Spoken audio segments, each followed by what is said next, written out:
Amén. Les doy la más cordial bienvenida a cada uno de los hermanos que ha podido llegar a este devocional, a esta parte del Congreso, ¿cierto?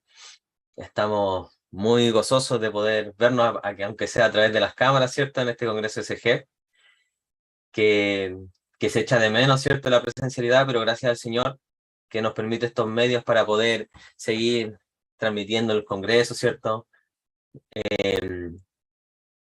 Le doy también, damos gracias al Señor porque nos permite reunirnos, ¿cierto? Nos permite participar de los congresos, nos permite estas instancias para gozarnos entre nosotros, su iglesia, ¿cierto?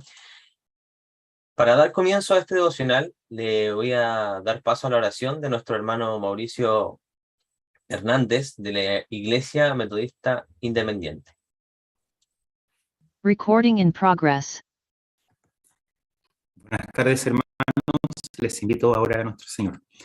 Padre Celestial, te agradecemos por esta oportunidad que nos da de poder estar reunidos como Confederación de Jóvenes Evangélicos Fundamentalistas, Señor, para poder indagar tu palabra, Señor, también disfrutar de la comunión entre los hermanos. Y Padre, te queremos rogar en esta tarde muy especialmente que tú bendigas esta actividad que estamos llevando adelante, Señor, que tú seas iluminándonos con tu Santo Espíritu, Señor, guiándonos, Señor, en el estudio de tu palabra y en el mensaje que se va a exponer, Señor, en esta tarde y en lo que queda de congreso también, Padre Celestial. Bendice al hermano que trae tu palabra, Señor, para que él pueda expresar lo que tú quieres que recibamos de manera clara, Señor. Y Señor, también a nosotros que vamos a ser los receptores, Señor, ayúdanos a estar concentrados, Señor, al mensaje en esta tarde. Quita cualquier distractor que pueda haber en nuestros hogares, Señor, y ayúdanos a que durante este tiempo, Señor, podamos estar con nuestra atención completamente concentrada, Señor, en tus cosas para que así podamos aprender, pero por sobre todo, Señor, podamos también poner en práctica, Señor, aquellas cosas en que se puedan poner en práctica, Padre Celestial. Por eso, quédate con nosotros, Señor, bendice esta actividad, porque te lo rogamos en el nombre de Jesús, nuestro Salvador. Amén. Amén. Vamos a entonar el himno al Dios de Abraham Lord.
Amén.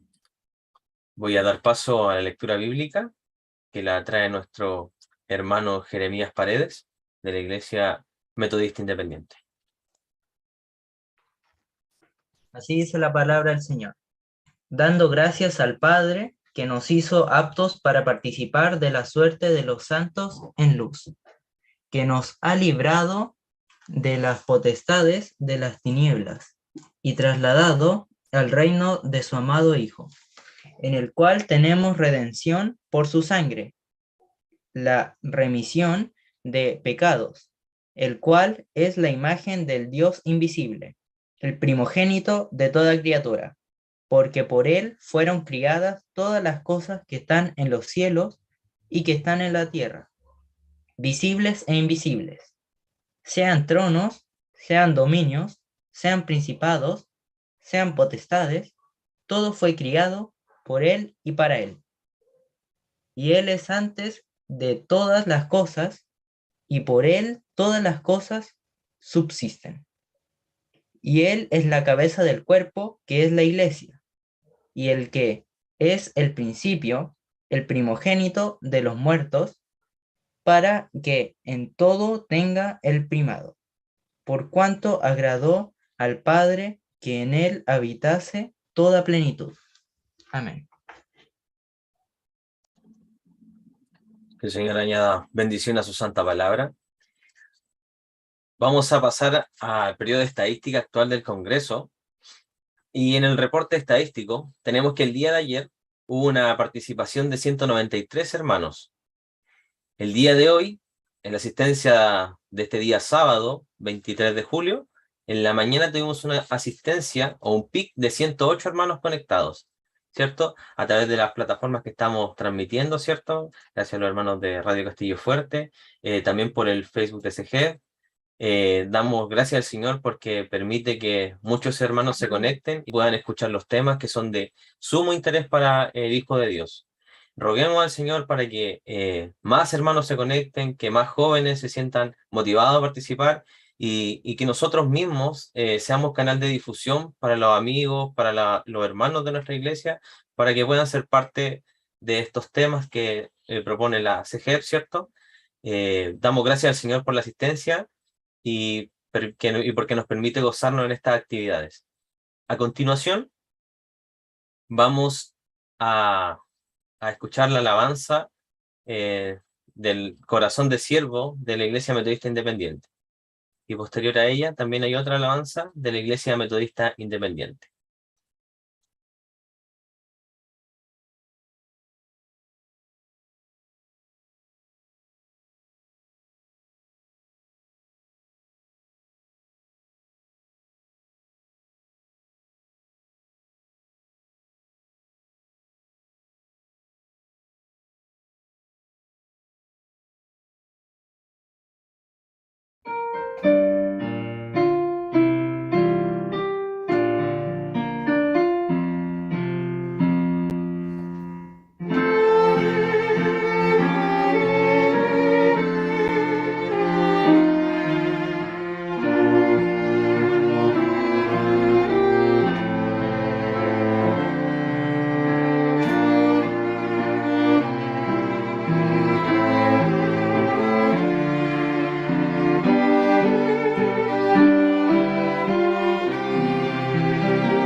Tu pueblo humildemente te expresa gratitud. Aunque el humano nunca te pueda aquí palpar, empero con los tuyos has prometido estar. Los cielos te revelan, Rey nuestro y gran Creador. Sentimos tu presencia en nuestro ser, Señor. Oh Cristo, te adoramos, te damos nuestro amor. Oh, llena nuestras vidas de fuerza, fe y valor. Impártenos tu gracia, Rey célico e inmortal, que siempre te rindamos adoración leal.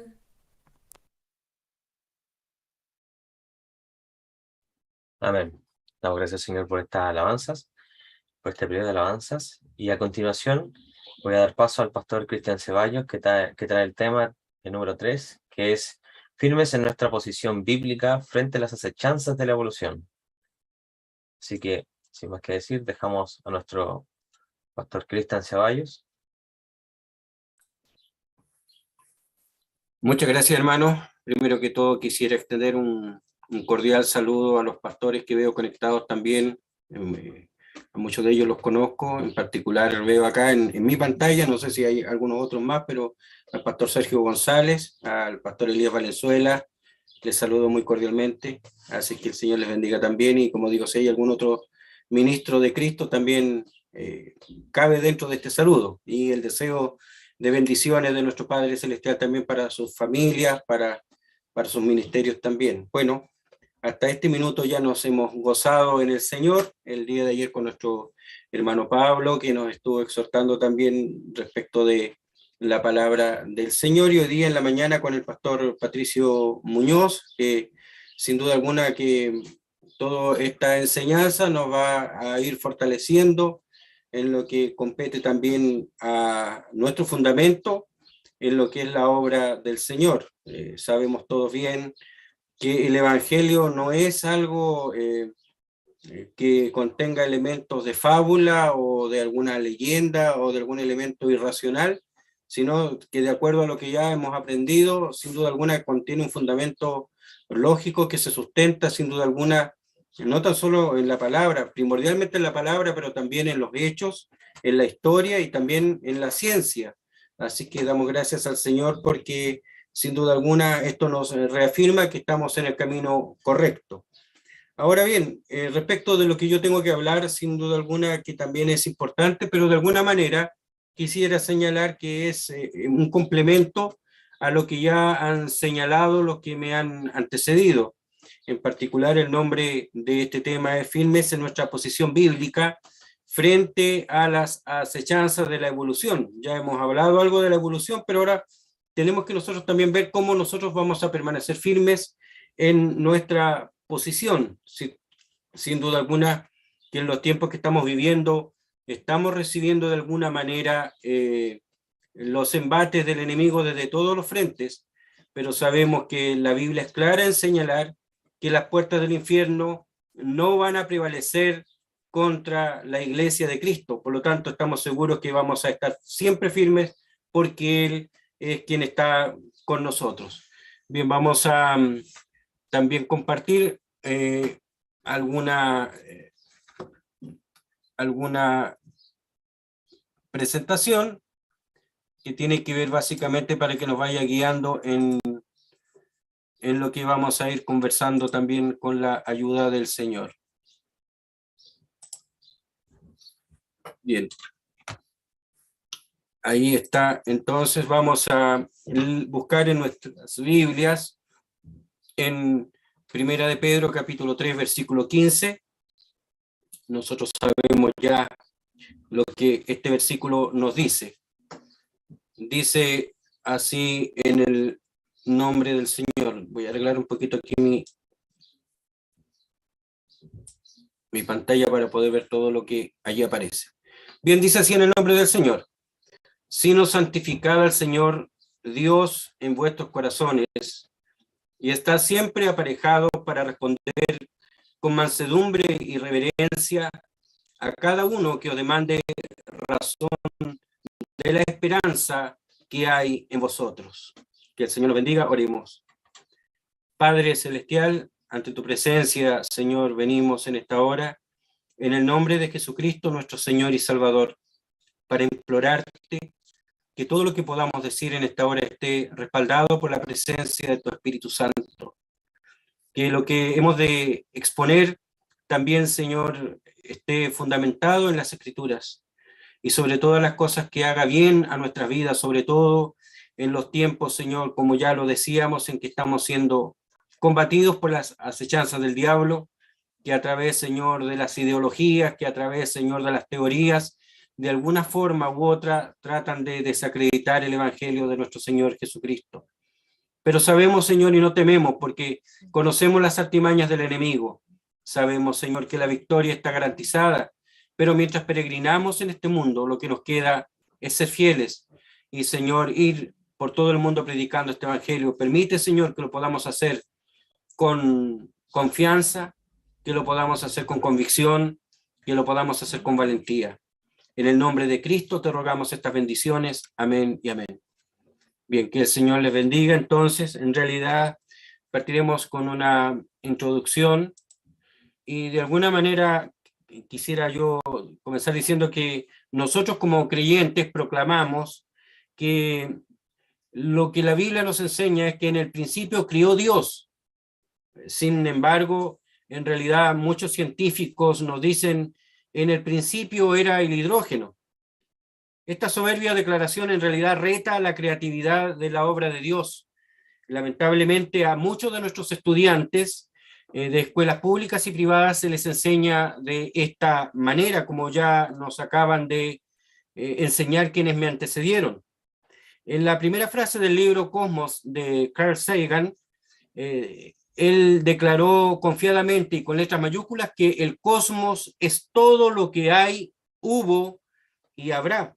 Y asegura que nosotros los humanos somos el producto de una larga serie de accidentes biológicos y concluye que todas nuestras características y sentimientos humanos, es decir, el amor, el odio, la pasión, las frustraciones, el cariño y la agresión son simplemente el resultado de accidentes menores de nuestra inmensamente larga historia evolutiva.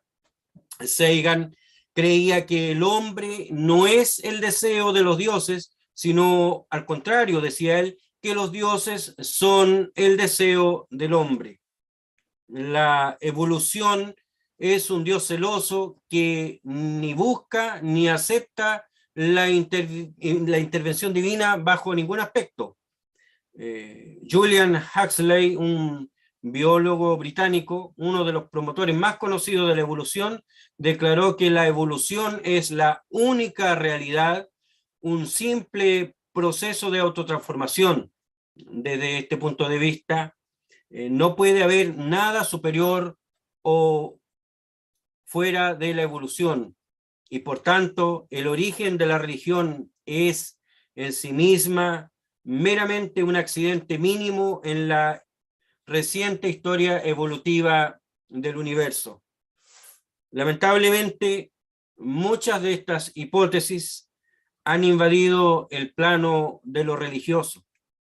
En el año 1981, por ejemplo, teólogos y científicos se reunieron en el Instituto Tecnológico de Massachusetts, el MIT, bajo el auspicio de, adivinen quién, del Consejo Mundial de Iglesias, para discutir el tema ciencia, fe y el futuro.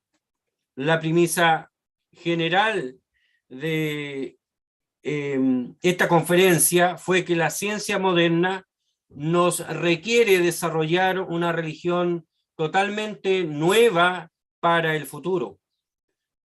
Un teólogo propuso la teoría evolucionista como una fuente especialmente rica para esta nueva religión.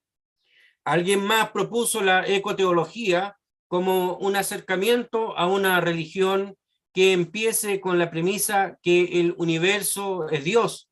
Es lo que enseña la nueva era, básicamente. Lo que nos señalaba el pastor Patricio Muñoz en la mañana, que tiene que ver con el panteísmo. Así que, de alguna manera, todas estas ideas, no podía ser de otra manera, el Consejo Mundial de Iglesias es quien las promueve y quien está también detrás de todo esto. Recordemos que el propósito del Consejo Mundial de Iglesias es básicamente establecer una sola religión en el mundo, que sin duda alguna es el preámbulo de la religión del anticristo, que también espera asentarse para toda la humanidad. Sí, es cierto que muchos de los representantes del evolucionismo se han autodeclarado ateos o agnósticos, pero esto no quiere decir que todos los que aceptan la evolución en principio sean ateos o agnósticos. En realidad, muchos líderes, maestros y clérigos de las mayores denominaciones cristianas y judías incluso, han tratado de hacer las paces con Darwin, por decirlo de alguna manera.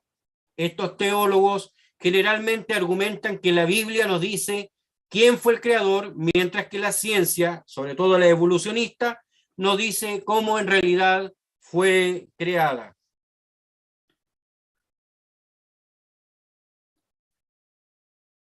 Hoy en día encontramos la doctrina evolucionista en todo lugar. Está incorporada en casi todas las mallas de cualquier nivel escolar, pero es común en materias que tienen que ver con ciencias sociales, historia y también en ciencias naturales. Fuera de los colegios, la evolución es fuertemente promovida en todos los medios e incluso lugares de entretención como parques, museos, centros de ciencia, zoológicos y otros. Sin embargo, a pesar de toda esta publicidad, existe gente convencida que la evolución no puede explicar la maravillosa complejidad que se aprecia en todo lo que Dios ha creado. Y aquí la razón por la cual hablar de este tema hoy día es de vital importancia. Como iglesias debemos estar preparados, tal como lo indica Pedro en su primera carta, para hacer frente a la creciente oposición que nos está presentando el mundo, y siendo más precisos, aún debemos estar firmes en nuestra posición bíblica frente a las acechanzas de la evolución. Abordaremos esta presentación bajo tres apartados. Firmes en nuestra imagen y semejanza a Dios es el primero, y en segundo lugar, firmes en nuestra moralidad, y en tercer lugar, firmes en nuestra doctrina de la salvación. Ahora bien, entonces, en Génesis, en el capítulo 1, versículos 26 y 27, podemos leer lo siguiente. Dijo Dios, hagamos al hombre a nuestra imagen, conforme a nuestra semejanza, y señoree en los peces de la mar, y en las aves de los cielos, y en las bestias, y en toda la tierra, y en todo animal que anda arrastrando sobre la tierra. Y crió Dios al hombre a su imagen, a imagen de Dios lo crió, varón y hembra los crió. Al igual que en la primera línea del Antiguo Testamento, aquí hay una descripción del obrar de Dios con propósito. Esa es la palabra clave de todo esto, la palabra propósito. Hagamos al hombre a nuestra propia imagen. Esta, sin duda alguna, es una declaración tan sencilla que podemos pasarla por alto sin notar en realidad su profundo significado. Si hay alguna crisis en el pensamiento humano, sobre todo en el mundo occidental, es una crisis que se centra en esta palabra, la palabra propósito, como lo acabo de señalar. La crisis de propósito se une a la idea de la creación divina, porque está implícito en la idea de la primera línea de nuestras Biblias. En el principio creó Dios, o crió Dios en nuestra versión, los cielos y la tierra. La idea es esta: el mundo y todo lo que hay en él no es un mero accidente, sino que todo ha llegado a ser a través de una decisión inteligente y ordenada de un ser sobrenatural que tiene un propósito para todo lo que hace. Pero si adoptamos la visión del mundo que predomina hoy, sobre todo si hablamos de la evolución, nos separamos instantáneamente de esta idea de propósito, porque ¿qué es lo que se nos está diciendo a través de todos los medios? Se nos dice que somos el producto de fuerzas ciegas del azar, la evolución, ¿cierto? Lo que ya nos han dicho nuestros hermanos. Como un filósofo dijo, somos gérmenes adultos que hemos surgido del fango por casualidad. Somos accidentes cósmicos sin propósito inherente a nuestra existencia. Es decir, aquí, sin duda alguna, hay dos cosmovisiones que están contrapuestas y sin duda alguna combatiendo la una con la otra. O venimos de un ser inteligente con propósito, o lamentablemente somos producto de un accidente cósmico que ocurrió por azar, o en otras palabras, que ocurrió simplemente por la casualidad. Como decían anoche nuestros hermanos, el pastor Hugo me parece que era quien decía esto, creer este segundo aspecto, sin duda alguna, requiere más fe que creer en realidad en lo que la Biblia nos señala respecto de lo que es el origen de la vida, de lo que es el origen de nuestra propia existencia. Esa es una manera, por decirlo de alguna forma, sofisticada de considerar la existencia humana solo como un producto del azar. Nuestras vidas vendrían a ser un evento completamente fortuito. Y eso, sin duda alguna, es lo que el punto de vista imperante de nuestra cultura le está gritando todos los días a nuestros hijos. Tú eres un accidente cósmico. Tú vienes de la nada y vas hacia la nada. En consecuencia, es eso básicamente lo que ellos están todos los días recibiendo en los colegios o en los centros de estudio donde se están formando. Pero la gran pregunta que sin duda alguna se repite en la literatura, en el cine y en cada medio es el tema del propósito. ¿Quién soy? ¿De dónde vengo? ¿Por qué estoy aquí? ¿Hacia dónde voy? Son preguntas que de alguna manera han tratado de responder los filósofos durante toda la historia, incluso a aquellos que son del ámbito existencialista y que sin duda alguna tienen una visión bastante deprimente de lo que es la vida. La respuesta a esta pregunta, sin duda alguna, se encuentra al final del capítulo 1 del Génesis, cuando Dios dice, hagamos al hombre, en donde el acto del origen de la existencia humana es el resultado de una decisión inteligente de un ser que es omnisciente y eterno y que sabe lo que está haciendo. Como lo dijo en una ocasión Albert Einstein, y antes de decir lo que él dijo, aclaramos un poco lo que ayer se señalaba, él no era un cristiano. De alguna manera él tenía una visión teísta, pero él no era un cristiano, pero aún así él encontraba que el universo de alguna manera era el resultado de fuerzas inteligentes y poderosas que de alguna manera habían venido a estructurar todo lo que existe. Y él decía que Dios no juega con los dados, y en realidad lo que él estaba diciendo es que el origen del universo no es el producto del azar, sino que es la obra de una deidad intencional. Si hay un Dios, entonces nosotros tenemos que señalar que hay un propósito, y si hay un propósito en todo lo que existe, entonces quiere decir que debe haber un Dios.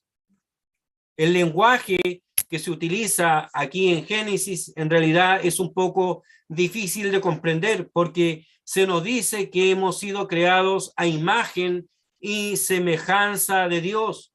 Luego de crear la vida en el mar y en la tierra y las aves para que ocupen el cielo, y cuando mira hacia atrás nuestro Dios y ve lo que ha hecho, Él pronuncia su bendición y dice, esto es bueno. Vio Dios que era bueno. Eso es lo que la Biblia nos señala. Pero aún no ha llegado a la cima de su obra hasta que dice, vamos a hacer una obra que lleve mi imagen y semejanza. Voy a hacer una criatura, voy a crear una obra especial, con una capacidad especial para ser como yo, para llevar mi imagen, para reflejar mi gloria, para mostrar mi carácter en el resto de la creación. A esta criatura se le dio dominio sobre todo lo demás, así que todas las otras cosas, todas las demás criaturas en este mundo están subordinadas a esta criatura, que es la portadora de la imagen de Dios. Así, Dios nos crea a su imagen y semejanza. Ahora, eso no quiere decir que somos exactamente como Dios, pero hay cierta analogía, una analogía del ser. Alguna manera podemos decir que nosotros, como seres humanos, de alguna manera también somos como Dios.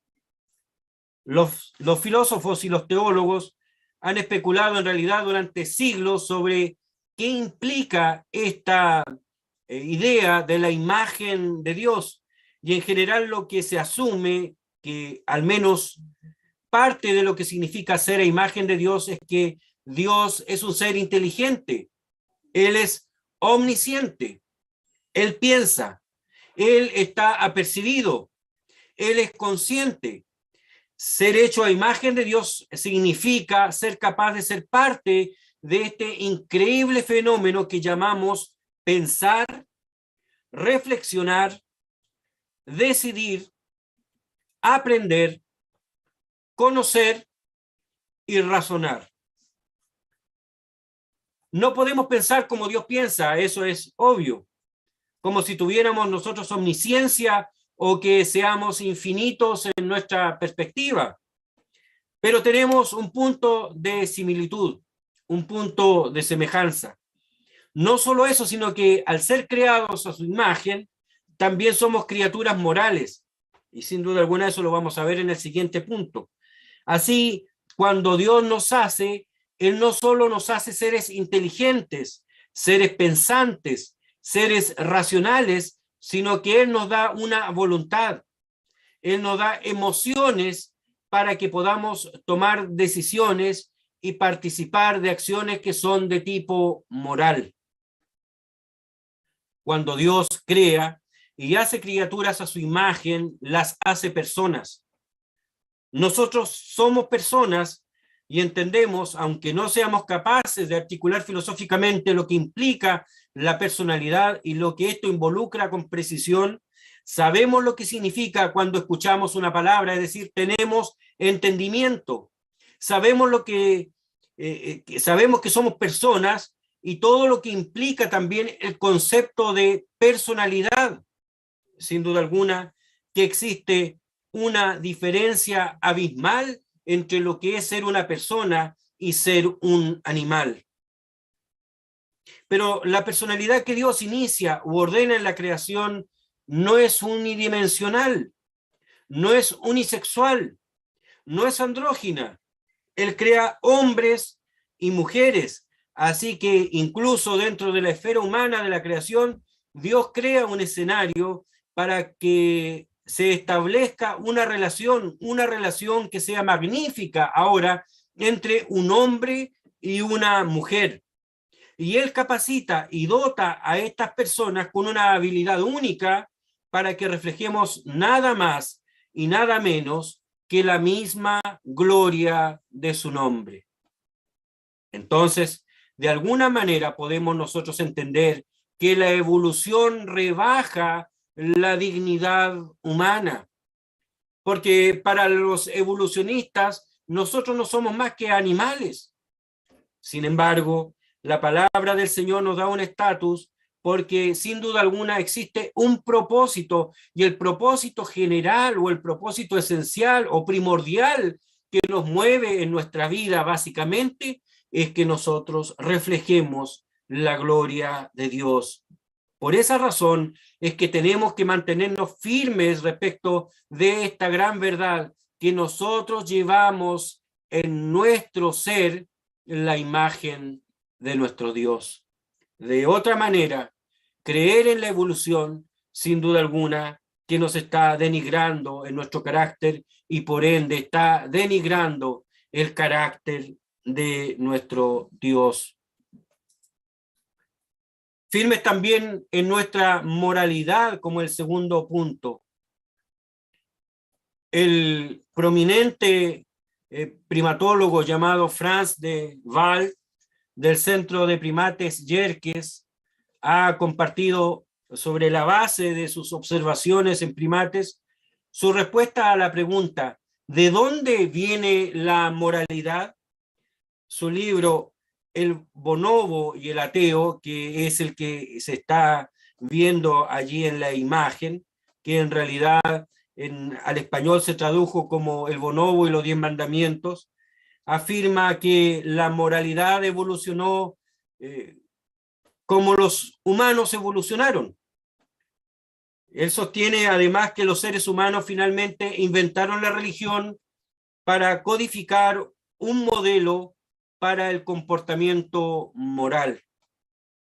El bonobo, que es en realidad un primate que pertenece a la familia de los chimpancés, aunque no es un agente moral, dice este señor, posee las semillas de la moralidad que evolucionaron en nuestros antepasados para crear un sentido moral en los seres humanos. Para este científico, al observar los chimpancés y los bonobos durante años, dice que muestran empatía, equidad, altruismo, dolor y culpa. Escribe: algunos dicen que los animales son lo que son, mientras que nuestra propia especie sigue ideales, pero se ha demostrado que esto es una equivocación, dice este señor. No porque no tengamos ideales, sino porque otras especies los tienen también. En otras palabras, lo que él está diciendo es básicamente que nosotros somos iguales a los monos. Así que en el enfoque usual tomado por los evolucionistas para explicar las similitudes biológicas, se afirma que los diseños comunes son evidencia de la evolución en vez de que exista un diseñador común. Es decir, en esas semillas de la moralidad florecieron en el ser humano que evolucionó a partir de ancestros simiescos. Este experto no afirma que los chimpancés son en realidad morales, ya que a menudo son extremadamente violentos entre sí y también son violentos con los seres humanos. Por lo tanto, él es reacio a llamar a un chimpancé un ser moral. Sin embargo, él escribe: hay poca evidencia de que otros animales juzgan la idoneidad de las acciones que no los afectan directamente. En su comportamiento reconocemos los mismos valores que perseguimos nosotros mismos, dice de Waal. Tomo estos rastros de preocupación de la comunidad como una señal de que los bloques de construcción de la moral son más antiguos, dice él, que la humanidad, y no necesitamos de Dios para explicar cómo llegamos a donde estamos hoy. Aquí de Waal está considerando a los seres humanos como animales también, justo el tipo sensible que puede juzgar la idoneidad de lo que hace. Este error, es decir, la opinión de que los seres humanos no son más que animales altamente evolucionados, es la raíz de la posición errónea de Waal y también de otros, entre comillas, pseudocientíficos. Porque como se decía en la mañana, en realidad la verdadera ciencia, bajo ningún concepto, termina negando la existencia de un Dios. Puede que incluso existan científicos que no crean, pero definitivamente no pueden desacreditar, no pueden negar la verdad abismante de la existencia de un ser inteligente que creó todas las cosas que existen, tanto las físicas como aquellas que están en el ámbito de lo intangible, como tiene que ver en la moralidad. Por lo general, los evolucionistas creen que el hecho de que existimos es una prueba autoevidente que provenimos de antepasados simples a través de un largo proceso de evolución de moléculas a hombres. Del mismo modo, el hecho de que los seres humanos tengan un sentido de juicio moral y normas de comportamiento moral se toma como evidencia a primera vista de que dicha moral es también un producto de la evolución. La cuestión para el evolucionista no es si la evolución ocurrió, sino en realidad rastrear sus pasos. Por lo tanto, como ateo y evolucionista de Val, está reflexionando sobre lo que vino primero, la moral o la creencia en Dios, pero nunca considera la posibilidad de que un creador real haya creado la moralidad y la vida y todo lo que en realidad ello implica. Podemos decir, en alguna medida, que la evolución atea y la moralidad estaban conectadas y que con el tiempo la inmoralidad crece a medida que las personas en realidad rechazan la palabra de Dios y aceptan la evolución. Lamentablemente, mientras más gente crea que la vida surgió por medio de procesos naturales, más gente creerá que la vida carece de sentido y que no tendrá ningún propósito. Y la moralidad podrá ser lo que una persona determine, o como lo dice en Jueces capítulo 21-25, que cuando dice que no había rey o no había autoridad absoluta en la tierra, diciendo lo siguiente: en estos días no había rey en Israel, cada uno hacía lo recto delante de sus ojos, es decir, hacía lo que mejor le parecía. Y yo me pregunto, ¿y hoy día qué es lo que estamos viendo? ¿No estamos viviendo tal vez en una sociedad que está haciendo básicamente lo que mejor le parece? ¿No se justifica plenamente en realidad que nosotros tenemos que permanecer firmes, que tenemos que permanecer con una capacidad y una actitud inamovible respecto también del tema de la moralidad? Sin duda alguna que lo que acabo de señalar es algo tremendamente importante y tremendamente cierto. En la medida que los hombres se desapegan de los principios bíblicos, sin duda alguna que están cayendo en una inmoralidad cada día más acentuada, cada día sin duda alguna más vehemente y cada día más, por decirlo de alguna forma, que está destruyendo los fundamentos de la sociedad y de las familias en nuestro país y también, por qué no decirlo, en el mundo. Durante décadas, los evolucionistas se han burlado de quienes vinculan la evolución con la moralidad. Afirman que la evolución tiene que ver con ciencia, no con moralidad.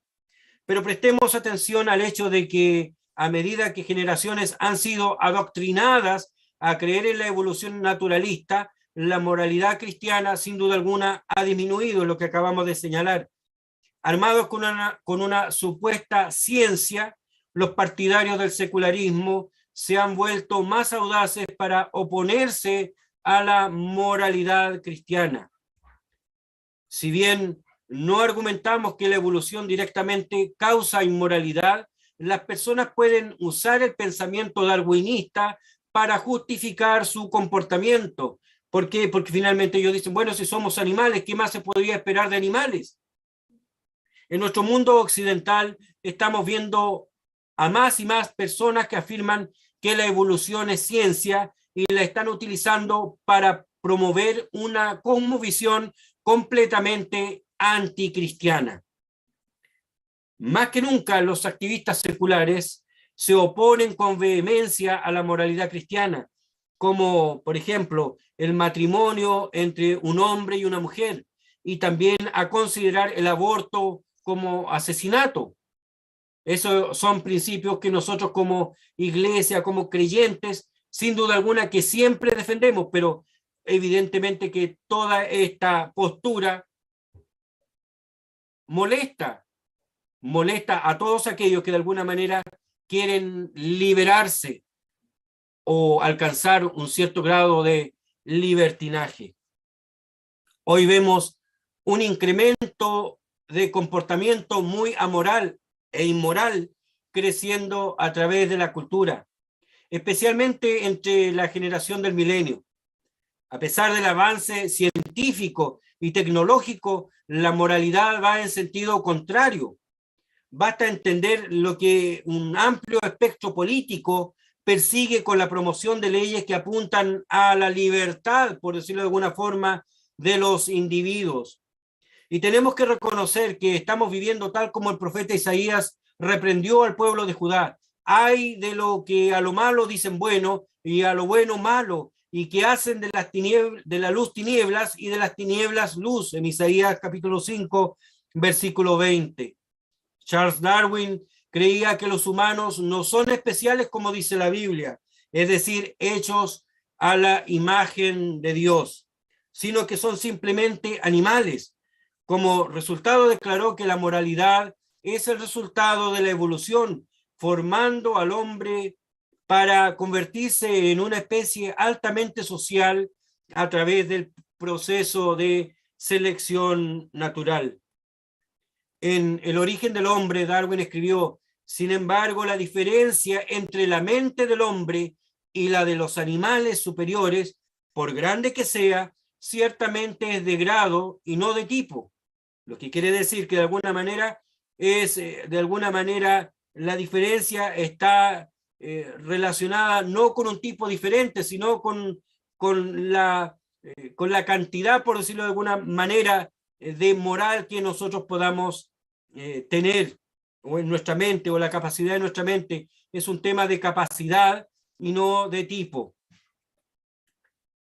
Siempre ha habido una conexión entre la evolución, como dije, y la moralidad.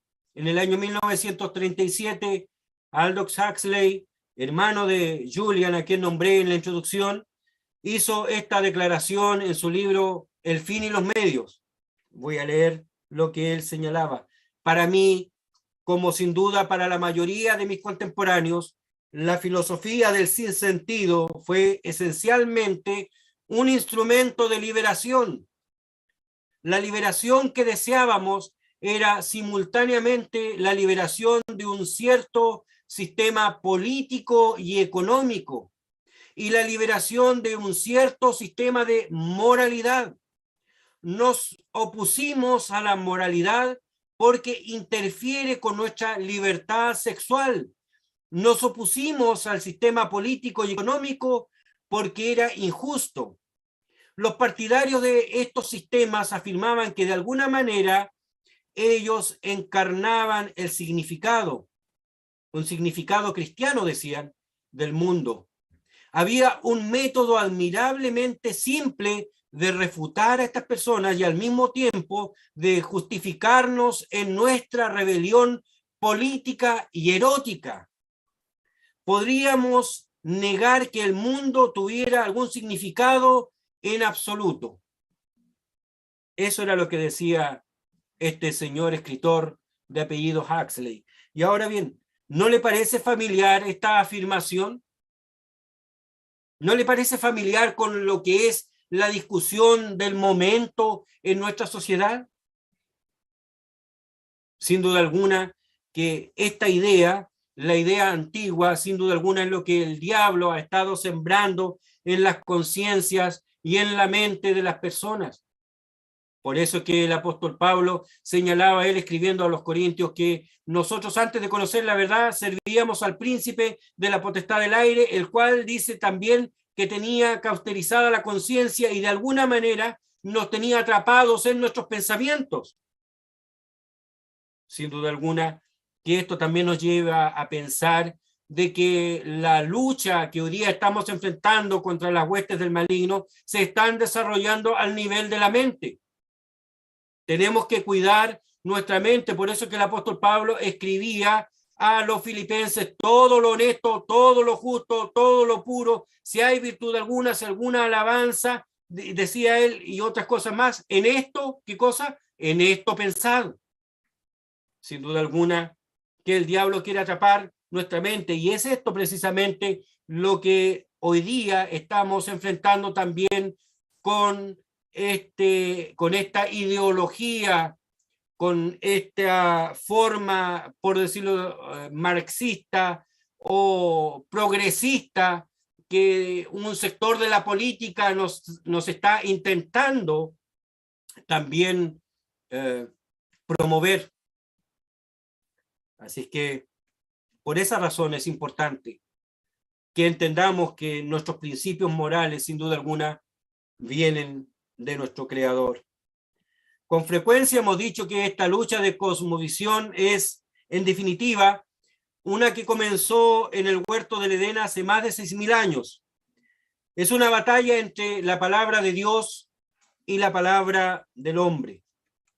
De acuerdo a lo dicho, entonces, estos valores arraigados han estado presentes en los seres humanos desde que Dios creó a nuestros primeros padres, pero no porque la moralidad haya evolucionado, en absoluto. Por el contrario, Dios creó a Adán y Eva a su imagen, lo que estábamos señalando recién, tanto con una comprensión de lo que era bueno, como con la elección de obedecer a su creador o rebelarse contra él. Los seres humanos no han perdido ese sentido de lo correcto y lo incorrecto, y solemos llamar a ese sentido conciencia. Romanos capítulo 2 explica cómo las normas morales que las personas tienden a imponer a los demás demuestran que tienen un concepto del bien y el mal, de lo cual son responsables, y que la norma moral proviene de la ley de Dios que se expresa en los 10 mandamientos en Éxodo 20 y escrita en cada corazón humano, como dice allí, ya lo señalé en Romanos 2, capítulos 14 al 16. Pero nuestra propensión a ignorar nuestra conciencia y el pecado deja nuestro sentido moral, nuestra conciencia estropeada, a veces incluso cauterizada, como dice Primera Timoteo capítulo 4, versículo 2, y Romanos 1 del 18 al 28 indica cómo el proceso de rebelión pecaminosa endurece los corazones de las personas contra la moral piadosa. Nuestra naturaleza pecaminosa y nuestra empeñada percepción del bien y del mal hacen de nuestra conciencia una guía imperfecta a la moralidad. Por lo tanto, necesitamos la palabra de Dios para conocer verdaderamente la norma autoritativa de Dios, por la cual cada uno de nuestras conciencias, sin duda alguna, es juzgada. Como nuestro Creador, únicamente Dios tiene esa autoridad moral. Si la naturaleza de los animales o el condicionamiento impuesto por la interacción con los seres humanos produce conductas que podemos etiquetar en términos humanos, debemos recordar que las interpretaciones abstractas son solamente nuestras y no demuestran nada del estatus moral de los animales. Tampoco esos comportamientos animales que imitan la moral prueban nada acerca de nuestros orígenes morales. Si queremos saber por qué tenemos una conciencia, un sentido moral, entonces solo tenemos que mirar el relato de un testigo de nuestros orígenes proporcionados por nuestro Creador. Y si queremos saber si existe un estándar universal de la moralidad, debemos entender que el Creador de todas las personas nos proporciona un único criterio de norma de autoridad moral en la Biblia, como dice Miqueas capítulo 6, versículo 8. Oh hombre, Él te ha declarado que sea lo bueno y que te pida de ti Jehová solamente hacer juicio y amar misericordia y humillarte para andar con tu Dios. Ya que cada uno de nosotros falla en cumplir esa norma moral perfecta que Dios exige, Dios ha hecho disponible el perdón de nuestros pecados a través del sacrificio de nuestro Señor Jesucristo en la cruz del Calvario. Entonces, la única manera de ganar finalmente esta lucha es que las personas sean redimidas por la sangre del Cordero, sabiendo que habéis sido rescatados de vuestra vana conversación, la cual recibisteis de vuestros padres, no con cosas corruptibles como oro o plata, sino con la sangre preciosa de Cristo, como de un cordero sin mancha y sin contaminación, ya ordenado de antes de la fundación del mundo, pero manifestado en los postrimeros tiempos por amor a vosotros. Entonces, sin duda alguna, que la moralidad no es producto de la evolución. Dios nos ha hecho seres morales, de modo que tengamos, sin duda alguna, noción de lo que es bueno y de lo que no agrada a nuestro Dios. Para los evolucionistas, ellos ven que cualquier animal tiene cierto grado de moralidad, pero sin duda alguna que eso no corresponde a la realidad. Muchas veces los animales actúan por imitación, pero no porque haya en ellos un sentido de moralidad. Bien, vamos al último punto, que va a ser un poco más breve que lo que ya hemos señalado, porque si hay algo que en realidad nosotros tenemos claros es la doctrina de nuestra salvación. Y en realidad, básicamente es que analicemos algunas preguntas que de alguna manera tendrían que llevarnos a la conclusión de que la evolución, como ya decía el pastor Patricio Muñoz en la mañana, es algo que no se condice o que es completamente contrapuesto a lo que es la doctrina de la salvación. En realidad, si nos hacemos la primera pregunta, ¿quién fue la primera persona a quien Dios le prometió la salvación? Sin duda alguna que para la mayoría de los cristianos creyentes en la Biblia, la respuesta es muy simple, ¿cierto? Nosotros sabemos a quién Dios le prometió la salvación, pero no así para quienes se denominan cristianos evolucionistas. Los evolucionistas dicen que las especies se desarrollaron a través de las edades, que ocurrieron cambios progresivos que finalmente produjeron a los seres humanos modernos. Si ocurrió realmente la evolución y los seres humanos evolucionaron a partir de formas de vida inferiores, entonces nos planteamos las siguientes preguntas. ¿Se produjo un corte en el tiempo entre los homínidos y los seres humanos cuando Dios comenzó a considerarlos responsables de sus acciones? ¿Salvó Dios a los primeros seres humanos hace 500.000 de años, pero no a las criaturas semejantes a los simios hace 1.000.000 de años? ¿Cuándo fue el momento preciso en que llegaron a ser gente y cesaron de ser animales para que Dios les entregara la promesa de la salvación? Entonces surge la pregunta de cómo, cuándo y por qué se introdujo el plan de salvación a criaturas en desarrollo. ¿Es la historia de Adán y Eva, como aparece en Génesis, una gran mentira? ¿Cómo puede esta perspectiva bíblica ser compatible con la evolución? Bajo ningún aspecto. No fue una cuestión de desarrollo lo que determinó el momento en que la gente estuvo calificada para ser salva, para que entendiera el mensaje. Existió sin duda alguna una pareja de seres creados que fueron puestos allí en el huerto del Edén, llamados Adán y Eva, que ellos no necesitaban salvación, pero que producto de la desobediencia a nuestro Dios, finalmente Dios les promete a ellos la salvación.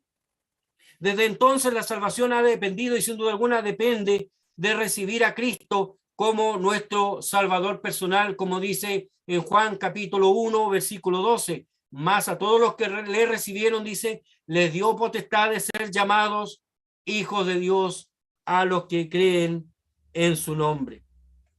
Se puede concluir sin lugar a dudas que la doctrina de la salvación es incompatible con la teoría de la evolución. tratar de unir estas posturas sería como intentar armar un rompecabezas con las piezas equivocadas. Jamás lo vamos a lograr. Como conclusión, si nos consideramos cristianos, debemos aceptar el punto de vista razonable de que Dios creó a los seres humanos y los dotó con la habilidad de tomar decisiones morales. Esto tiene más sentido que forzar a Dios a decidir cuándo un homínido en evolución llega a ser moralmente responsable y está suficientemente desarrollado como para extenderle el plan de la salvación. En definitiva, en los tiempos que estamos viviendo se hace muy necesario que seamos creyentes con convicciones claras en este y otros temas que de alguna manera están atacando nuestra fe. No podemos ceder ante los cantos de sirenas que nos están diciendo que tal vez la Biblia no contiene la verdad absoluta y que esta también puede venir de otras cosmovisiones. Permanezcamos firmes. El mandato que hemos recibido del Señor es claro. He aquí yo vengo presto, retén lo que tienes para que ninguno tome tu corona. Y su promesa sublime, el que venciere poseerá todas las cosas, y yo seré su Dios, y él será mi hijo. Que así sea. Dios les bendiga. Oremos. Gracias te damos, Señor y Padre nuestro, por este tiempo que hemos estado con nuestros jóvenes, compartiendo, Señor, de las enseñanzas. Ayer nuestro hermano Pablo, hoy día el pastor Muñoz, y quien habla, Señor, de alguna manera, no siendo doctos en estas materias, pero sí tenemos la verdad absoluta que encontramos en tu palabra. Lo que me haya faltado, que tu Espíritu Santo añada todavía más y haga germinar esta semilla en el corazón de todos aquellos, Señor, que la han oído, sobre todo en aquellos que todavía tienen sus pensamientos, Señor, en dos aguas, sobre todo aquellos, Señor, que aún no han recibido en su corazón tu palabra perfecta, absoluta, sublime, tu palabra, Señor, que nos lleva sin duda alguna a la vida eterna.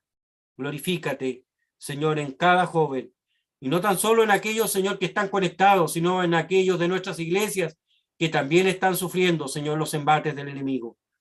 Glorifícate en el nombre de Jesús. Te imploramos estas bendiciones. Amén y amén. Muchas gracias. Que el Señor les bendiga.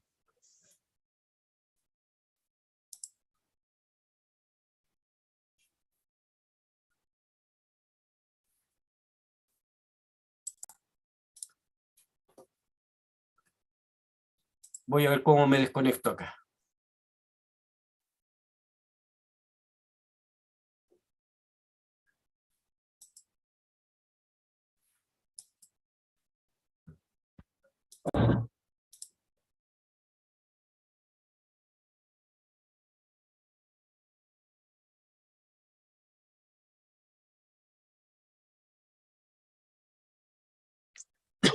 A continuación, tenemos el taller del hermano Álvaro Moreira. Corríjame si me equivoco, por favor, en caso de... ¿Está el hermano Álvaro? Sí, hermano Diego. Hola, hermanos. Los saludo en el nombre del Señor.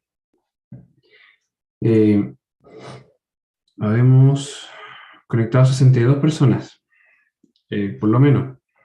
Igual en cada cámara habrá más de una persona. Espero que hayan tenido la oportunidad de responder la encuesta que se estuvo compartiendo ayer y hoy en la mañana. Era solo una pregunta, tampoco es de suprema importancia si no la pudieron responder, pero era más que nada para poder recoger la opinión de todos. Vamos a tener ahora nuestro taller, por eso voy a compartir pantalla en primer lugar.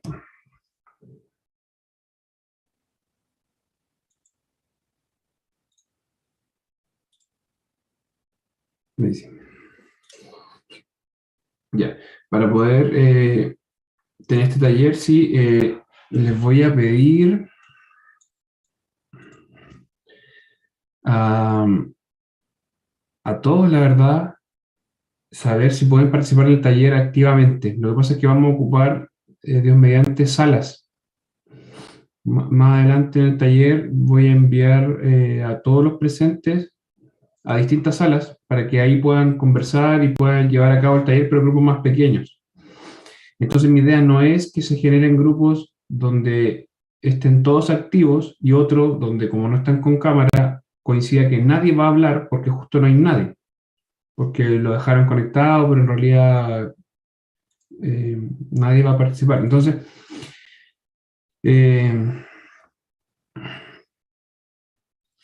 bueno, espera, voy a tener que revisar después uno por uno el grupo, pasar y una vez lo envíe a la sala, cerciorarme si efectivamente están activos o no. Ya no tengo otra forma por el momento porque tampoco puedo juzgar si no tienen la cámara puesta, si están ahí cerca o no. Así que nos queda confiar solamente. Bueno, en cuanto al taller, es directamente relacionado con nuestro último tema, un tema que acaba nuestro pastor.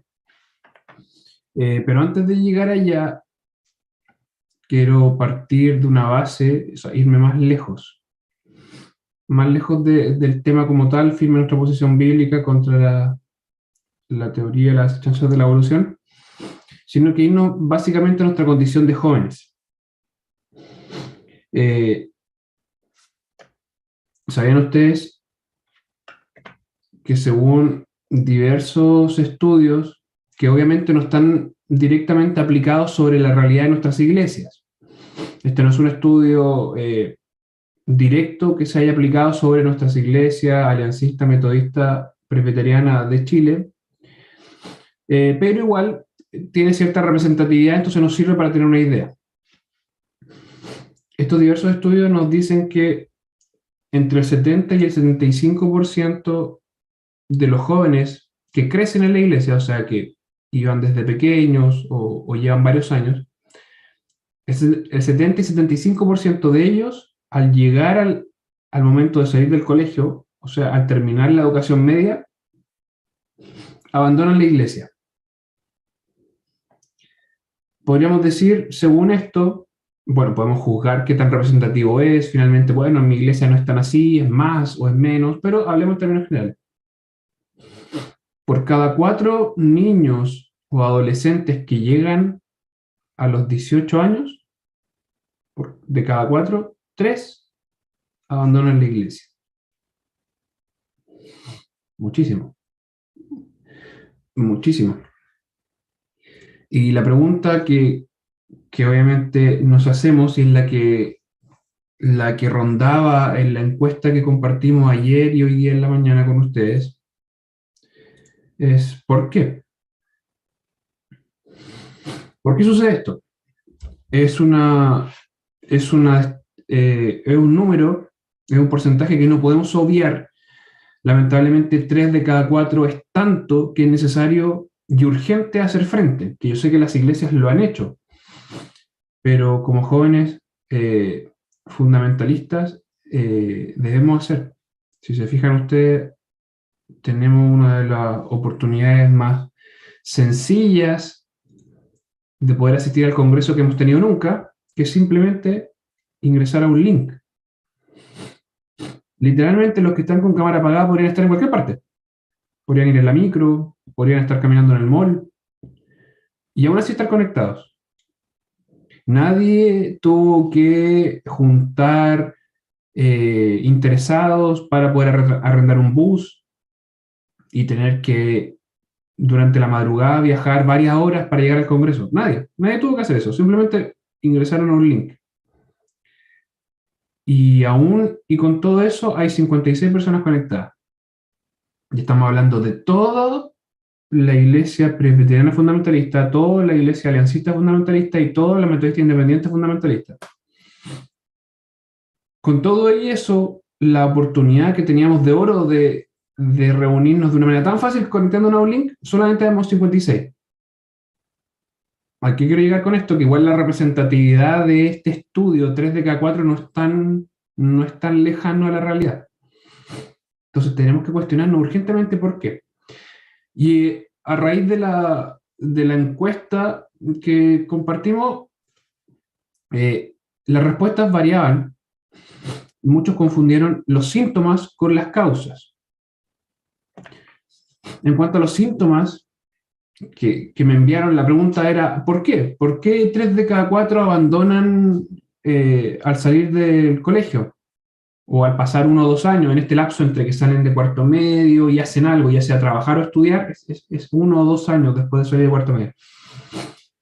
Y las respuestas básicamente decían que era por falta de interés en Dios, un deseo de, entre comillas, conocer el mundo, por falta de tiempo, porque las prioridades cambiaban, porque al final se metían en muchas actividades que no le permitían seguir participando con tanta regularidad como lo hacían antes cuando eran más pequeños, etc. Todas estas cosas yo las aglomeré porque finalmente no son causas, sino que son síntomas.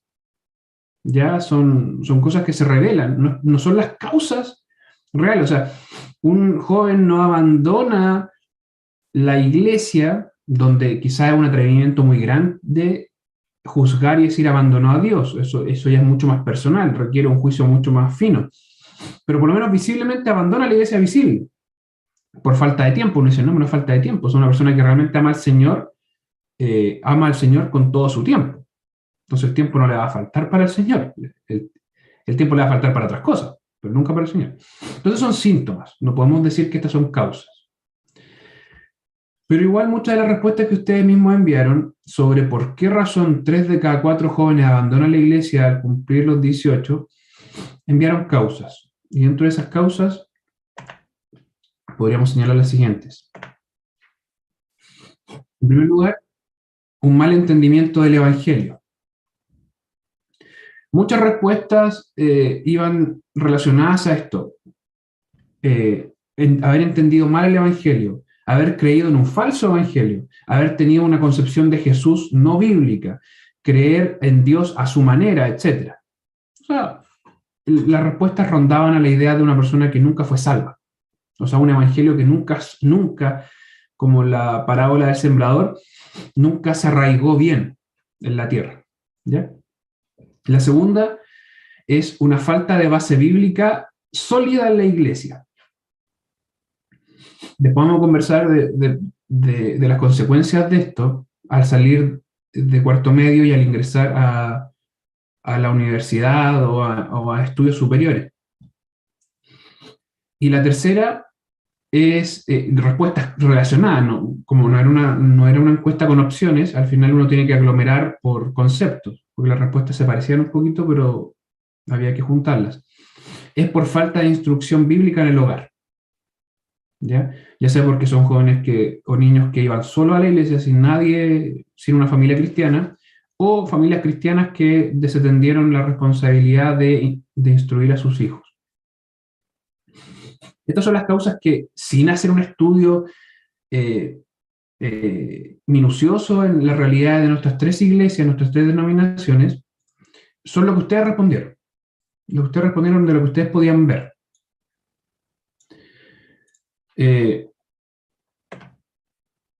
La respuesta entonces a la que llegamos con esto es que los jóvenes no estamos preparados para lo que se nos viene al salir de cuarto medio.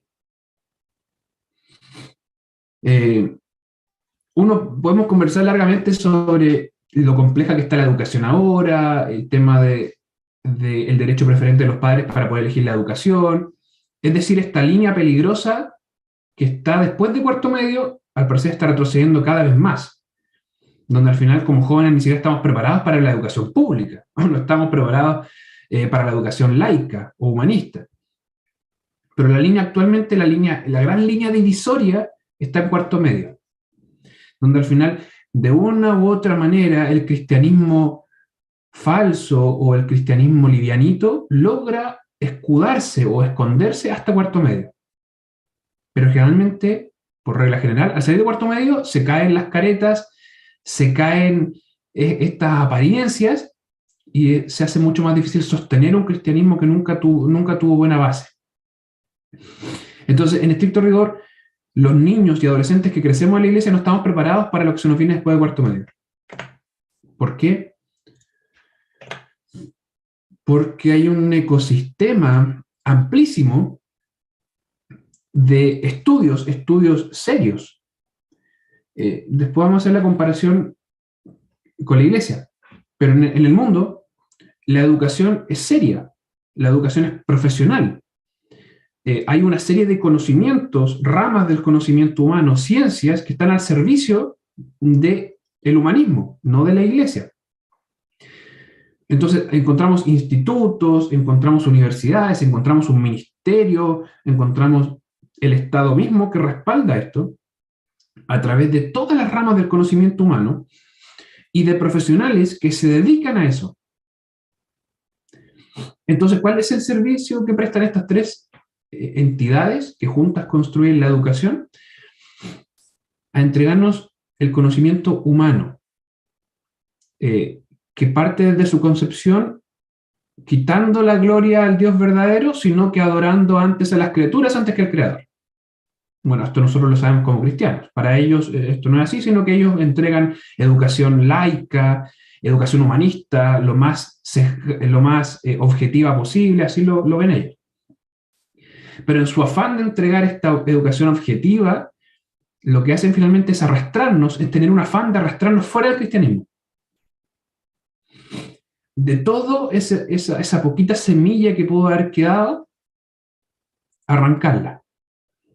Cual cáncer, así lo ve el mundo, cual cáncer arraigado en nuestro cuerpo como metástasis, las instituciones de educación superior, las ciencias humanas y los profesores lo intentan quitar lo más posible, ya sea en primero, en segundo, y ya al egresar un profesional luego de 4, 5, 6, 7 años de estudio, haberle quitado todo rastro de cristianismo. No estamos preparados para enfrentarnos a eso. Porque por el otro lado, tenemos una institución que es dirigida por el Señor, que se llama Escuela Dominical. Se puede llamar de muchas formas, escuela bíblica, pero es básicamente la institución que ocurre los domingos en la mañana o en distintos horarios, no sé la realidad de toda la iglesia representada acá, pero que está pensada para los niños, donde finalmente con todo el amor del mundo hacia el Señor, hermanos y hermanas dan de su tiempo para poder enseñar a niños, adolescentes y jóvenes.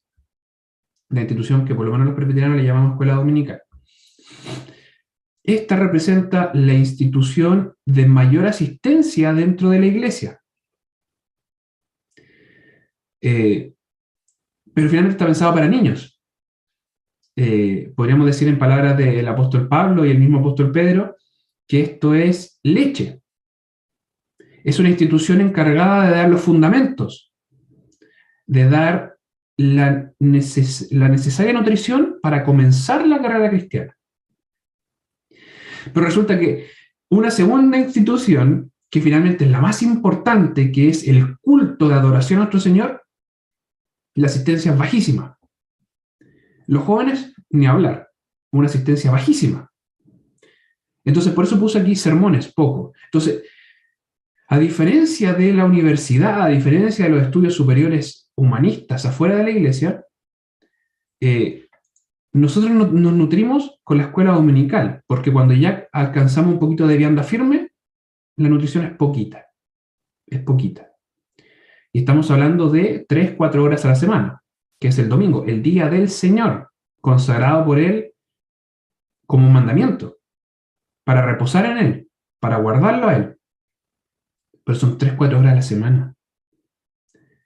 Y el resto de la semana nos morimos de hambre.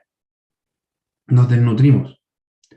Por eso la tercera institución al servicio del cristianismo a nivel de iglesia, que es el hogar, es casi nada. Culto familiar, culto personal, etc. Estamos por lo menos 8 horas al día al servicio de instituciones, 8 horas por lo menos.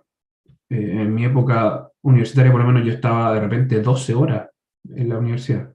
Ni hablar de llegando a mi casa, seguía estudiando, y en la madrugada, en época de certamen, seguía estudiando. Todo el día. Pero a la semana le dedico 3 horas al Señor. Estamos desnutridos hasta la médula, donde pasivamente se nos prepara en historias bíblicas muy bien intencionadas, con mucho amor, pero en leche espiritual. Porque sabemos súper bien de que Daniel oraba al Señor y producto de su amor al Señor fue condenado al foso de los leones. Esa historia la sabemos súper bien y lo dibujamos y recordamos versículos. Pero llegamos a los estudios superiores y nunca supimos conectar esto con la realidad al decir, no, Daniel tenía un trabajo público, pero por amor al Señor, aún trabajando para un estado pagano, laico, Daniel decidió desobedecer, incluso poniendo en riesgo su muerte, su vida. Daniel daba por hecho que iba a morir. Y desobedeció civilmente porque, al igual que los apóstoles, él sabía de que era necesario servir primero al Señor antes que a los hombres.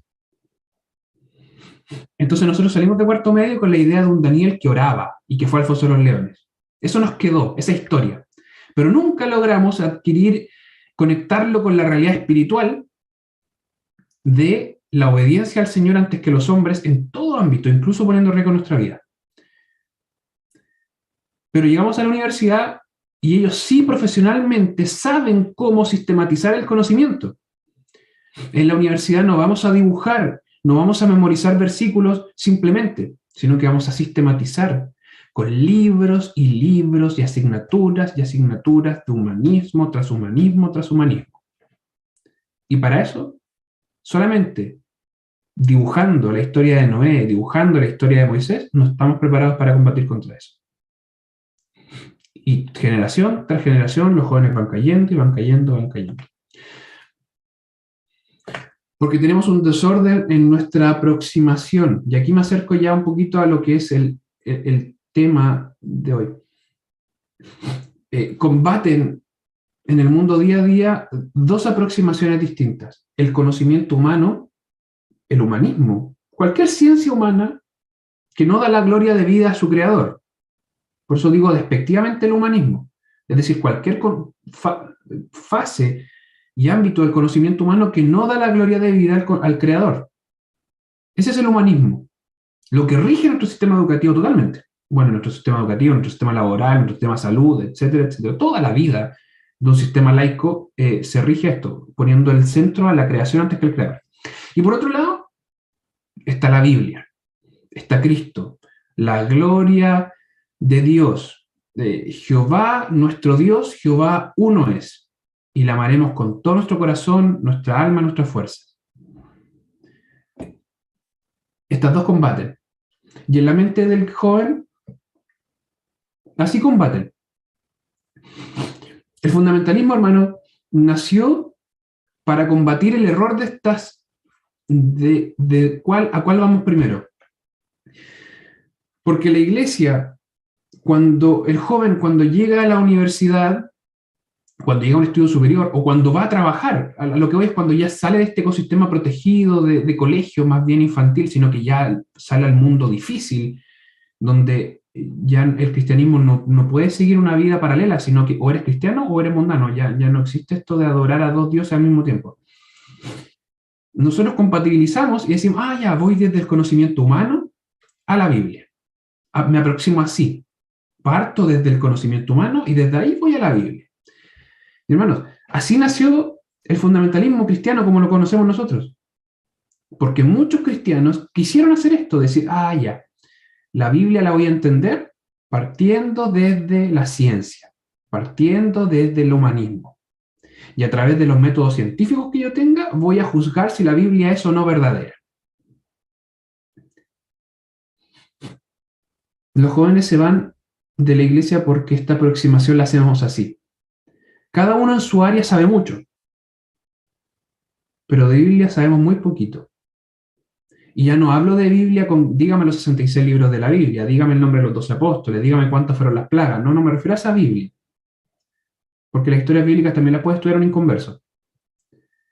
sino que hablo de la Biblia que se vive, que es nuestra única regla de práctica, no solamente de fe, sino que de práctica.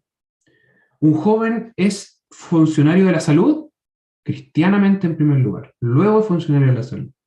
Un joven ejerce la abogacía siendo cristiano en primer lugar, luego es abogado humanista. ¿Me entienden? Porque la aproximación debe ser así. Debemos tener una firme fundación y defensa bíblica y desde ahí salir al mundo. Cuando este orden se trueca, se cambia o es débil, caemos como moscas, uno tras otro, tras otro, tras otro, tras otro, tras otro. Esto a método de introducción. Necesitamos estar firmes en nuestra posición bíblica. Urgentemente. Urgentemente. Para eso, como les dije, vamos a hacer grupos de conversación. Yo voy a darles un tema y algunas preguntas y voy a ir pasando por los grupos para poder guiar un poquito, para poder estimular la conversación. Pero quiero que se queden con esa introducción. Necesitamos bíblicamente estar convencidos de que la evolución, la teoría de la evolución, atenta contra el Creador. Y no solamente atenta en el libro del Génesis, sino que atenta a la palabra de Dios completa. Porque el Señor nos entregó una serie de libros, 66 libros separados, sin ningún sentido. Es la historia completa de su voluntad revelada al hombre, sobre todo en Cristo Jesús. Entonces la historia de la evolución atenta contra todo eso. La teoría de la evolución atenta contra todo eso.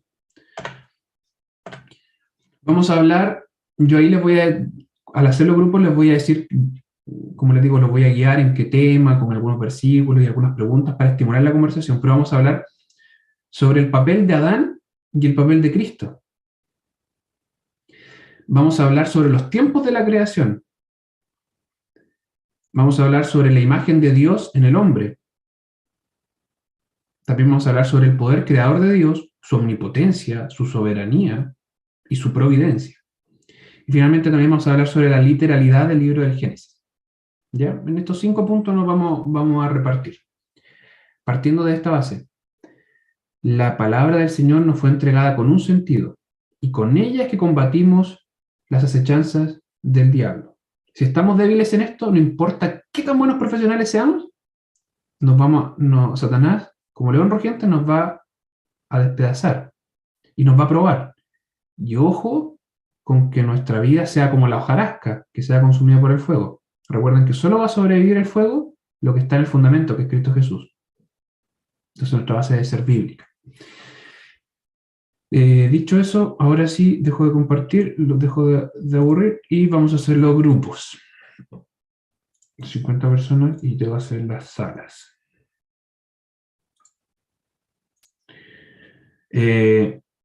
Vamos a crear, somos 50 personas, quitando radio, televisión, Castillo Fuerte y una que otra, somos como 48 personas.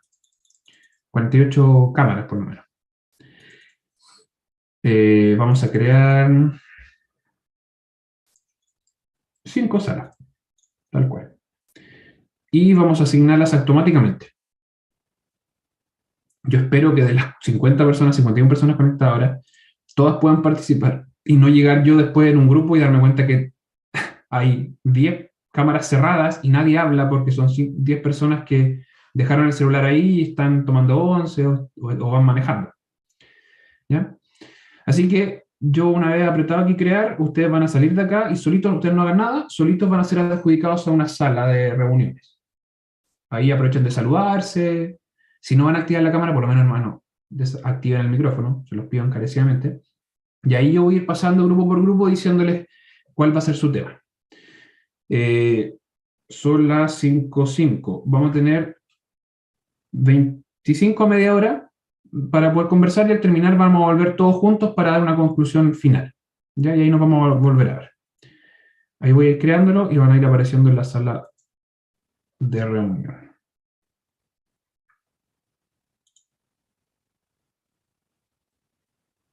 Y ahí ustedes tienen que apretar sobre su pantalla, creo, algo como, se le está invitando a una sala nueva. Ustedes tienen que aceptar solamente. Ahí van abandonando uno a uno. Tienen que aceptar.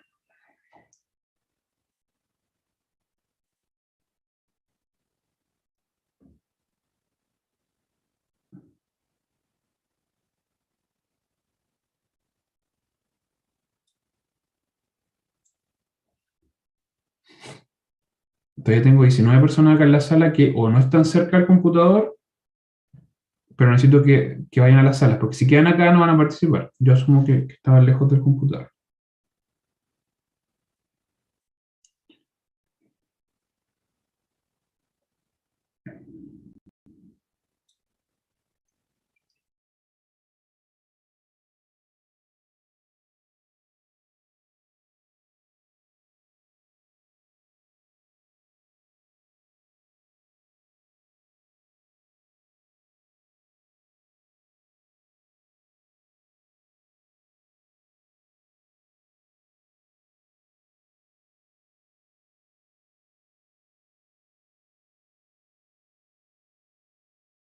Eventos.